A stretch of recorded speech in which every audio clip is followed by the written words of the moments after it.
Time வந்து 4:30க்கு மேலே ஆகுது. கீழே வாக்கிங் வரலான்னு சொல்லி நான் வந்தேன். வீட்டுக்கு வரும்போது ஏதாச்சும் சாப்பிட்ணும் போல் இருந்தது. ஸோ வீட்டில் வந்து பனானா மட்டும் இருந்தது. ஸோ அந்த பனானாவை வச்சு அப்போ எதாவது ப்ரிப்பேர் பண்ணலான்னு சொல்லி யோசித்தேன். யூஸ்வலாக இந்த பனானா நல்லா பழுத்திருக்கும் போது நம்ம இந்த அப்பம் ரெடி பண்ணால் ரொம்ப டேஸ்ட்டாக இருக்கும். இந்த ஸ்கின்னெல்லாம் வந்து பிளாக் கலர் ஆயிடுச்சுன்னா நம்ம வந்து அதை வேஸ்ட்டுன்னு நினச்சி தூரப்பட்டுருவோம். ஸோ அந்த பழத்தில் இந்த அப்பம் வந்து ரெடி பண்ணால் ரொம்ப டேஸ்ட்டாக இருக்கும். நெக்ஸ்ட்டு வந்து இதில் மைதா மாவுக்கு பதிலாக நம்ம வந்து வீட் ஃப்ளவர் ஆட் பண்ணிக்கலாம். ஸோ வந்து கொஞ்சம் ரைஸ் ஃப்ளவரும் ஆட் பண்ணும்போது அந்த கிறிஸ்பினஸ் வந்து கொடுக்கும் அது.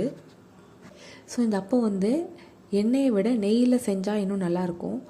ஸோ இன்னும் நல்ல கிறிஸ்பினஸ்ஸாக வேணும்னா கொஞ்சம் எண்ணெயும் நெய்யும் மிக்ஸ் பண்ணி ஆட் பண்ணோன்னா இன்னும் வந்து கிறிஸ்பினஸ் வந்து நல்லா கிடைக்கும். ஸோ அதை பார்க்குறதுக்கே வந்து ரொம்ப சூப்பராக இருந்தது. ஸோ அது கூடவே எனக்கு வந்து காஃபியும் என்னோடய ஹஸ்பண்டுக்கு வந்து டீயும் ரெடி பண்ணிட்டேன்.